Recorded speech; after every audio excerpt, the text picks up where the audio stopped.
संत आशाराम बापू के जन्मदिन पर उन्हीं के आश्रम पर यह जन्मदिन बड़ी ही धूमधाम से मनाया गया।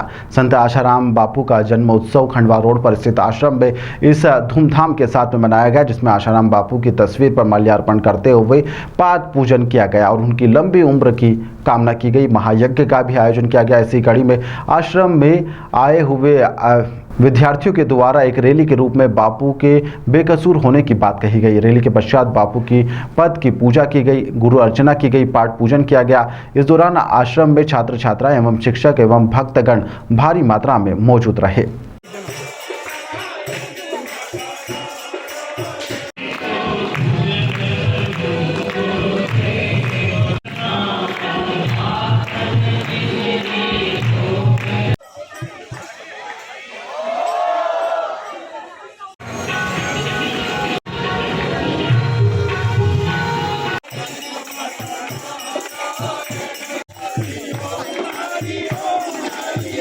जी का अवतरण हम सबके लिए सौभाग्य का विषय है। हम सभी गुरु भक्त और गुरुजनों के लिए ये परम सौभाग्य का विषय है।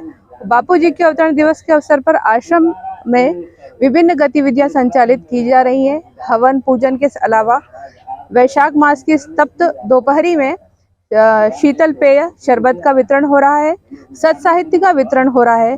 बापूजी हमारे कहते हैं कि जिस घर में सत साहित्य नहीं होता है वो शमशान के समान माना जाता है। तो उत्तम साहित्य का वितरण इस अवसर पे हो रहा है। जो रोगी हैं, औषधि की जिनको आवश्यकता, उनको औषधि के साथ पे फल फूल इत्यादि का वितरण हो रहा है। तो विभिन्न सेवा कार्य बापूजी के अवतरण दिवस के निमित्त किए जा रहे हैं और हम सब अपने आप को परम सौभाग्यशाली मानते हैं कि हम इस अवसर पर यहाँ उपस्थित है और गुरुदेव का जो जन्म दिवस है, अवतरण दिवस है, वो बहुत धूमधाम से मना रहे हैं। जैसा कि बताया जा रहा है कि बापू निर्दोष है, उसके बाद भी अभी जेल में है, क्या कहना चाहेंगे, किस तरह की पीड़ा आज उनके अवतरण दिवस पर आप लोगों के मन में है? बापूजी हम सबके बीच होना चाहिए और प्रत्येक साधक ये महसूस करता है कि बापूजी उनसे दूर नहीं है।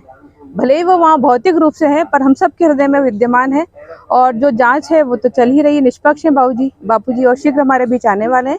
हम सभी साधकों का यही निरंतर प्रार्थना है कि बापूजी भौतिक रूप से भी हमारे बीच शीघ्र होंगे। आपका परिचय है?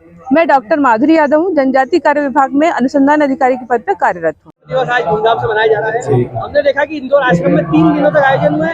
आज का प्रमुख आयोजन और क्या कहना चाहेंगे इस अवसर पर? पूज्य बापूजी का अवतरण दिवस 88वां अवतरण दिवस है। जैसा कि साधारण व्यक्ति का जन्म होता है, महापुरुष अवतार लेते हैं, इसलिए उनका अवतरण दिवस मनाया जाता है।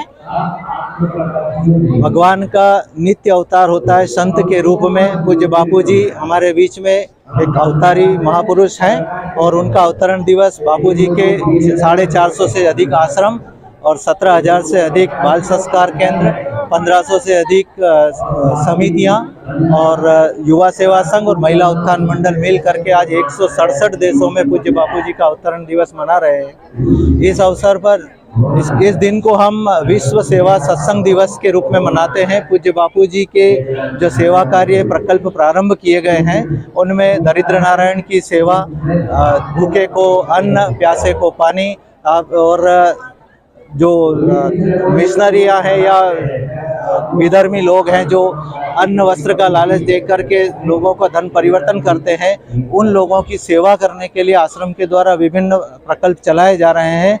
और बापूजी के अवतरण दिवस के उपलक्ष्य में लगातार 7 दिनों तक ये अभियान चलता है। समितियां गांव-गांव में दूरस्थ क्षेत्रों में जाकर आदिवासी क्षेत्रों में गरीब लोगों के बीच में भंडारों का आयोजन करती है। नगर में अलग-अलग स्थानों पर शरबत वितरण, छाछ, पलाश का शरबत आपने देखा होगा, इंदौर में भी किया गया था। इस तरह से हम आयोजन करते हैं और गुरुदेव का जन्म दिवस, अवतरण दिवस धूमधाम से मनाते हैं। अभी जो है पूज्य बापूजी को बताया जा रहा है कि निर्दोष होने के बाद में भी जेल में है जी, क्या किस तरह की पीड़ा है अवतरण दिवस में सभी को? निश्चित रूप से ये षड्यंत्र है। पिछले 11.5 साल तक आपने देखा भी है कि बापूजी को किसी भी प्रकार का पैरोल तक उनको स्वास्थ्य को देखते हुए भी नहीं दिया जा रहा है। तो साधकों के मन में पीड़ा है और निश्चित रूप से षड्यंत्र है, बेनकाब होगा और बापूजी बहुत शीघ्र हमारे बीच में उपस्थित होंगे और हमें बापूजी का दर्शन लाभ, सत्संग लाभ मिलेगा। आपका परिचय? राजेश कुमावत, अधीक्षक डाकघर रतलाम। सबसे पहले तो हर वर्ष की तरह ये बड़े धूमधाम से मनाया जा रहा है। 27 अप्रैल को शहर के लगभग 12 केंद्रों पर शरबत वितरण का कार्यक्रम हुआ है। जैसा कि आपको पता है कि वैशाख मास चालू हो चुका है और इतनी गर्मी में शरबत वितरण ये पुण्य कार्य आश्रम के द्वारा हुआ।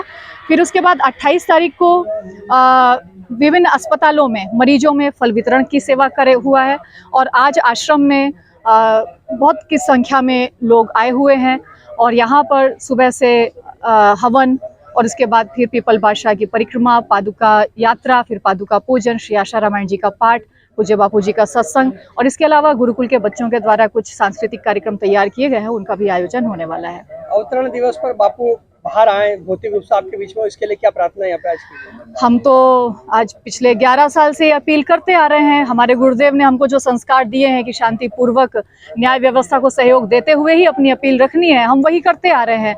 बापूजी का एक इशारा मिले तो यहाँ पर लाखों लाखों साधक तैयार हैं रोड पर उतरने के लिए, विरोध प्रदर्शन करने के लिए सरकार न्यायपालिका में जो देरी हो रही है। लेकिन हमारे गुरुदेव की आज्ञा हमारे लिए सर्वोपरि है, हम इंतजार कर रहे हैं धैर्यपूर्वक। बस यही प्रार्थना है कि निर्दोष गुरुदेव को और विभिन्न बीमारियों से पीड़ित उनके शरीर को देखते हुए, उनकी अवस्था को देखते हुए जल्दी से जल्दी कुछ ना कुछ राहत दी जानी चाहिए। यही न्याय है। बाकी सब जो कुछ भी हो रहा है वो अन्याय का इतना बड़ा उदाहरण है कि इसको सदियां याद रखेंगी। इतिहास में काले अक्षरों में ये स्वर्ण काल हम बोलते हैं ना, अमृत महोत्सव बोल रहे हैं। इस अमृत महोत्सव में ये विश्व बुझे बाणों की तरह कार्य करेगा, ये इतिहास को काला करेगा। आपका परिचय? रश्मि चतुर्वेदी, संत श्री आशाराम जी गुरुकुल में प्राचार्य।